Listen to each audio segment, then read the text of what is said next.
नमस्कार, मैं हूं दीपिका। आप देख रहे हैं देश का number 1 digital news channel VK news. योग रखे निरोग, ये लाइन तो आपने सुनी होगी और जो लोग योग करते हैं उन्हें इस लाइन पर पूरा भरोसा होगा।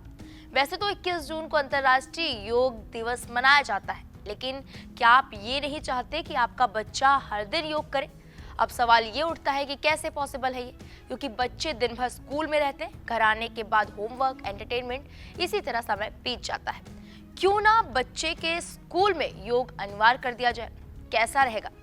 दरअसल यही चर्चा इन दिनों तेज है। बता दें कि भाजपा नेता और वकील अश्विनी कुमार उपाध्याय ने एक जनहित याचिका यानी कि पीआईएल दायर कर केंद्र और दिल्ली सरकार से स्वास्थ्य और योग विज्ञान को बच्चों के विकास के लिए कक्षा 8 तक के पाठ्यक्रम का अनिवार्य हिस्सा बनाने की मांग की है।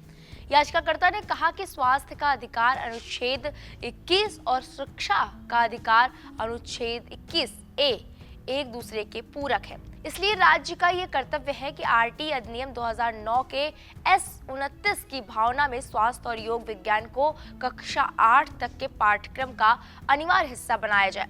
उपाध्याय ने जनहित याचिका में कहा, राज्य का न केवल बच्चों को स्वास्थ्य और योग शिक्षा प्रदान करने का संवैधानिक दायित्व है, बल्कि अच्छे स्वास्थ्य के लिए अनुकूल परिस्थितियों का निर्माण और निरंतरता सुनिश्चित करना है। जानकारी के लिए बता दें कि कैलिफोर्निया के अपील न्यायालय की 3 न्यायाधीशों की पीठ ने माना है कि योग एक धर्मनिरपेक्ष गतिविधि है और सर्वोच्च न्यायालय ने भी 3 मामलों में समान विचार व्यक्त किया है। इसलिए अनुच्छेद 21, 21A, 39, 47 की भावना में कक्षा 1 से 8 के छात्रों के लिए स्वास्थ्य और योग की मानक पाठ्य पुस्तकें प्रदान करना राज्य का कर्तव्य है। उन्होंने कहा कि वार्षिक परीक्षा में स्वास्थ्य और योग विज्ञान के लिए अंक नहीं दिए जाते हैं और यहाँ तक कि केंद्रीय विद्यालय और नवोदय विद्यालयों के शिक्षकों का भी कहना है कि ये अनिवार्य विषय नहीं है।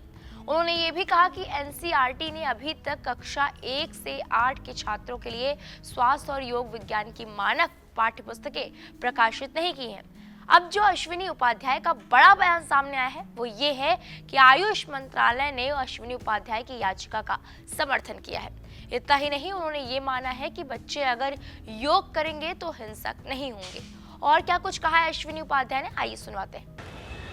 आज दिल्ली हाई कोर्ट में स्कूलों में योग अनिवार्य करने के मामले पर सुनवाई हुई। अच्छी बात यह है कि मिनिस्ट्री ऑफ आयुष, जो आयुष मंत्रालय है, उसने अपना जवाब दाखिल किया है और ये कहा है कि 8वीं तक अगर योग अनिवार्य किया जाएगा तो इससे बच्चों का शारीरिक और मानसिक विकास होगा। जो बच्चों में हिंसा की प्रवृत्ति है वो प्रवृत्ति भी कम होगी।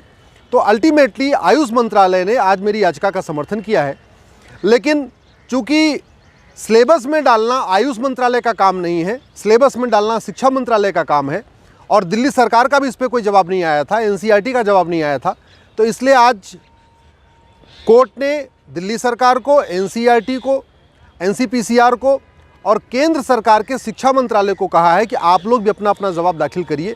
मेरा यही कहना है कि अलग अलग विषय पढ़ाए जा रहे हैं, लेकिन जो सबसे महत्वपूर्ण विषय है हेल्थ एंड योगा साइंस, जिससे बच्चों का शारीरिक विकास होगा, मानसिक विकास होगा, उनमें कल्चर डेवलप होगा, उनके अंदर हिंसा की प्रवृत्ति खत्म होगी, उससे देश का विकास होगा, वो नहीं पढ़ाया जाता है। इसलिए कम से कम 8वीं तक, यानी जहाँ भी बच्चे 14 साल तक पढ़ते हैं, चाहे वो स्कूल हो, कॉन्वेंट स्कूल हो, गुरुकुल हो या मदरसा हो, जो भी हो, लेकिन जहाँ भी 14 साल तक के बच्चे पढ़ते हैं योग अनिवार्य होना चाहिए।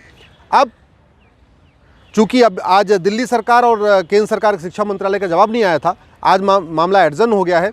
अगली सुनवाई इस पर 27 जुलाई को है और मैं आशा करता हूं कि दिल्ली सरकार भी इस याचिका का समर्थन करेगा, शिक्षा मंत्रालय भी समर्थन करेगा, एनसीईआरटी इस पर एक सिलेबस डेवलप करेगा और बहुत जल्दी पूरे देश में 8वीं तक पूरे देश में मदरसा, मिशनरी स्कूल, गुरुकुल, सरकारी स्कूल, प्राइवेट स्कूल, सभी स्कूलों में योग अनिवार्य हो जाएगा। आप क्या चाहते हैं? क्या योग अनिवार्य होना चाहिए बच्चों के लिए? अपना जवाब हमें कमेंट सेक्शन में जाकर जरूर बताएं। बाकी बड़ी खबरों के लिए आप देखते रहें वीके न्यूज। नमस्कार। वीके न्यूज, राष्ट्र के नाम।